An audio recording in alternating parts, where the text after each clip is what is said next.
Let's see another concept of complex number, that is to find out modulus and argument of a complex number.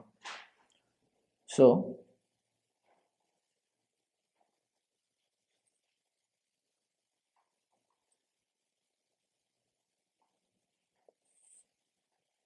to find modulus or argument of a complex number, we will see geometric representation of a complex number. So we can represent any complex number in geometry using x and y axis. So let's consider a complex number as a point. So here what I am doing is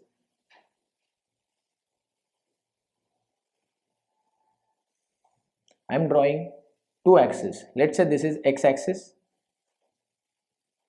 which is called as real axis, and this is y axis, which is also called as imaginary axis. So we can represent any complex number as a point in this geometric representation. So let's say P is the point which has coordinates x comma y, and this point P is at a distance r from center O. We can also draw perpendicular on both the axes, that is real axis, as well as on the imaginary axis. Let's say this segment OP is making an angle of theta with real axis. So now using all these relations, how we can find out the formula for modulus and argument. Now as we have drawn a perpendicular from this point P on the x-axis and a perpendicular from this point P on the y-axis, let's consider some distances over here. So let's say the distance which we have got here is equal to x, and the distance that which we have got here is y.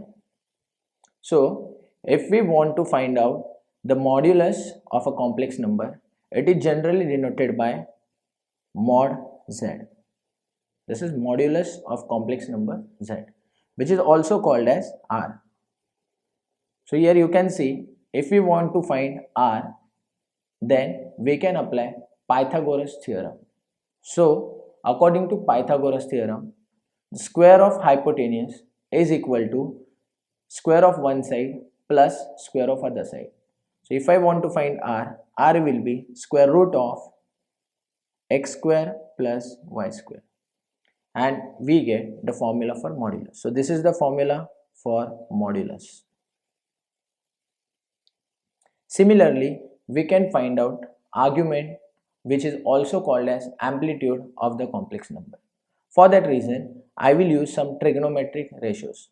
So from here, you can easily tell me what is sine theta. Yes, you all know that sine theta is opposite side upon hypotenuse. So opposite side is y, so y upon r.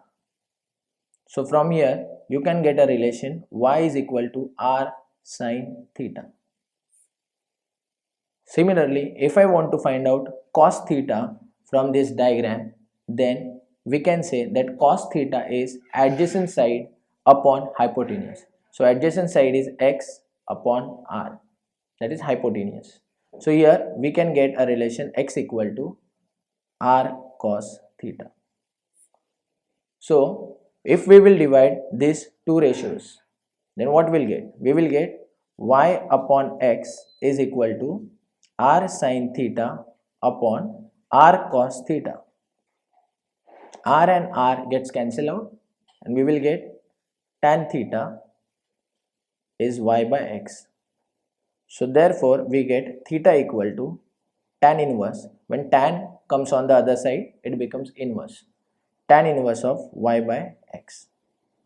And this is the formula for amplitude, which is also called as argument of complex number, and it is denoted by theta.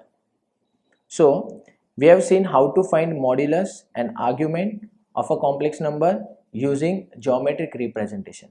Now this diagram is also called as Argand's diagram,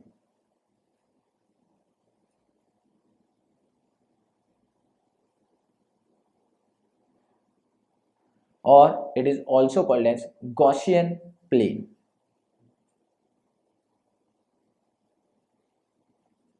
So using Gaussian plane or Argand's diagram, we have seen how to find out amplitude and modulus of a complex number. Similarly, we can also see how that complex number will be represented in polar form. Now, in the start of this chapter, I've explained you what is the Cartesian form of a complex number. So you all have seen that in Cartesian form, z is represented as x plus iy. This is Cartesian form. Now, using Argand diagram, we will see how this complex number is represented in polar form. So for that reason, I will use the substitution which I have derived earlier. So x is equal to r cos theta. I will write it over here that x is r cos theta, whereas y is equal to r sin theta. So r sin theta. From these two values, I can take r common and I will get cos theta plus I sin theta. And the relation that you can see on the screen is nothing but polar form of a complex number.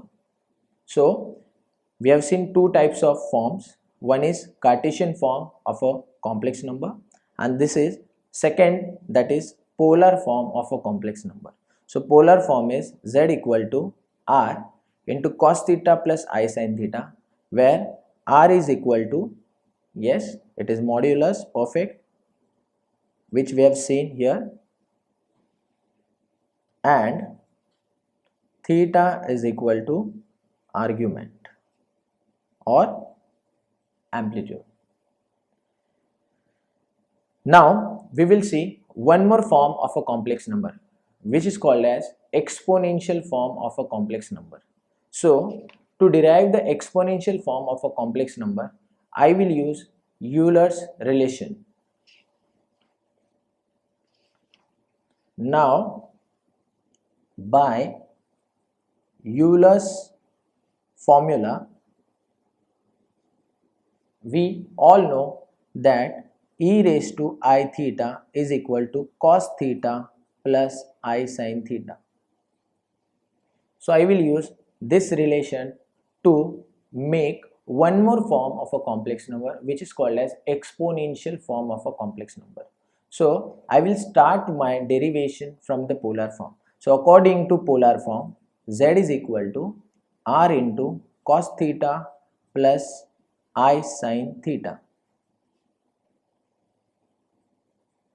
So if I want to convert this into exponential form, I will use Euler's formula, which says cos theta plus I sin theta is e raised to I theta. So hence z becomes r e raised to I theta, and this form is called as exponential form of a complex number.